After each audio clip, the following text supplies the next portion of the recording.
The 6th generation iPad mini is, in my opinion, the last true iPad, and today we're going to talk about it, so let's dive in. Now, I can already see the comments down below saying, yeah, but Apple already made the 10th generation iPad, and that is a true iPad, or what about the Air, or the Pro is super powerful. But to understand why I think that the iPad mini is the last true iPad, we actually have to go back to when Apple actually introduced the original iPad in January of 2010. So back in 2010, Steve Jobs got up on stage and introduced the first iPad, just called iPad. And it was meant to sit between the iPhone and the MacBook. It was meant to be larger and more capable than the iPhone, and it was actually the first iOS device that could have a wallpaper on the background of the home screen and not just the lock screen. I know, revolutionary stuff. But it was also meant to be simpler, more portable, and generally more user-friendly than the Mac. And, well, when it came out, it was just kind of a giant iPhone because the App Store wasn't fully developed and a lot of the apps that ran on it were just blown up versions of the iPhone apps. But as the years went on and Apple continued to develop this iPad idea, we saw apps take better advantage of this bigger 9.7-inch display, giving us better overall interfaces, giving us more comprehensive software, and also taking advantage of the slightly more powerful system once Apple started introducing the X lineup of processors into the iPad. And as the years went on and the iterations continued, we still didn't see a change in where the iPad sat in the lineup. It still sat firmly between the Mac and the iPhone, and it stayed that way for quite a while, even when Apple introduced some slightly more advanced features like split screen with the iPad Air 2, but that started to change once the iPad Pro came out. See, when the first iPad Pro came out, it was a massive 12.9-inch monster that you literally couldn't charge and use at the same time because the included power brick couldn't kick out enough power to keep the battery charged while the device was drawing power. It was that big, but it gave pros that little in to start wanting things closer to what the Macs were offering. And as the years went on and Apple began to push more and more powerful hardware into these iPads, up to the point where we now have an M2 chip in an iPad Pro, they began to blur and overall cross the line that originally divided the iPad from the Mac. If you look at all the new iPads, excluding the Mini, you can see that each of them has begun to get more and more computer-like and not just a basic iPad. You have cursor support and keyboard support. And yeah, the original keyboard support was there with the first iPad, but it was a dock, it wasn't a case. And speaking of cases, the cases you can get for these iPads make the 10th gen iPad into more of a Surface, and the new iPad Pros all have this keyboard case option that gives you a full laptop replacement experience, which I take full advantage of. So no, I don't hate the iPad Pro, it's replaced my laptop setup, but it's definitely not an iPad. In my opinion, the new iPad Pros especially, but even things like the Airs with the keyboard case, and to some degree, the base model iPads have kind of just become MacBooks that Apple refuses to call MacBooks. Now let's go back to the iPad mini. Now, compared to the Pros, the iPad mini might actually feel fairly limited. You don't get a full keyboard and case complement with a trackpad, and even trying to use a trackpad on this is kind of weird because it's too small. You get a very small display. You only get dual speakers, which actually is also the case with the other two iPads, excluding the Pro, and you don't have dual display support through the USB-C not at Thunderbolt speeds connector at the bottom. But all of those hindrances, all those limitations actually turn to be the advantage of the iPad mini because this thing has so much more in common with the original iPad than the new iPad Pros do, because when you think of how the original iPad was created, it was meant to sit between the iPhone and the Mac to be just a really good, portable, larger than your phone, simpler than your Mac device. And yeah, that's what this is. I originally had this thought when I was sitting at my desk waiting for a video to render, and I was just using my iPad to read a book.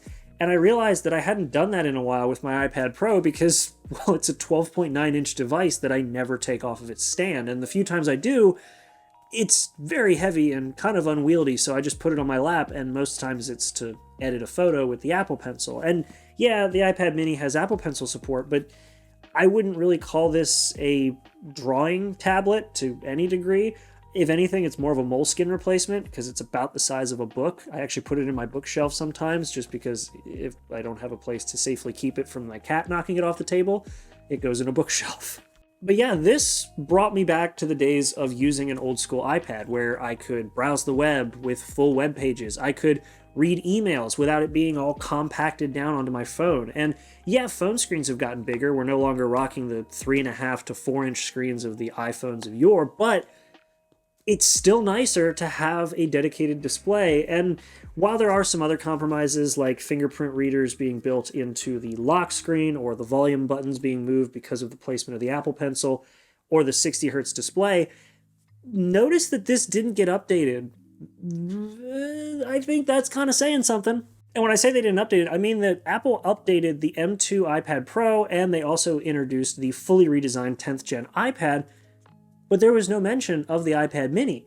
And I don't think it needed an update, to be honest, because it has an A15 Bionic chip in it, and it's the same one from the 13 Pro and Pro Max with the better graphics setup. So animations feel as smooth as a 60 hertz display can feel. I never had any hiccups when I came to any split screen uses, and multitasking has been fine. Apple's always been good about memory management, so the 4 gigs of RAM isn't the end of the world. I mean, in general, for a device that's 1 year old, this has aged extremely well, which I'm not surprised by. Apple kept the 2nd generation iPad standard around for way longer than they should have, and it kept up just fine. So the age of the device isn't really something that surprises me anymore. However, what does surprise me is just generally how modern it still feels. I'd say if I had any complaints, it would be the configurations for these iPads, because it's just how Apple does things, but it's still not great. See, I bought the 64 gig version because I knew that I really wasn't going to be using it for anything other than e-reading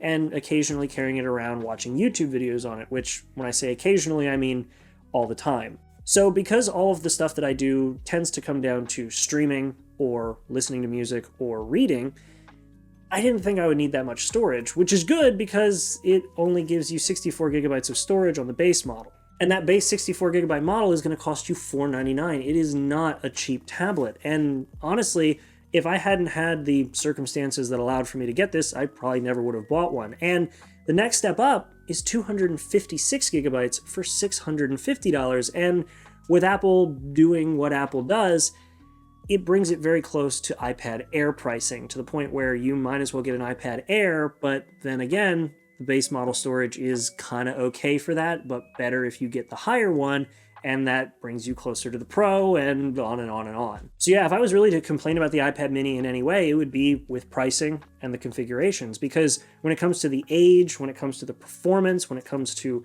screen, usability, the actual software, and the fact that this thing feels like an old school iPad while still not feeling compromised like an old school iPad, I would say this is a fantastic tablet for kids, if you trust kids with a $500 device, or for anybody who's genuinely just looking to have a solid e-reader that does more than just e-reading. I'm looking at you, Kindle.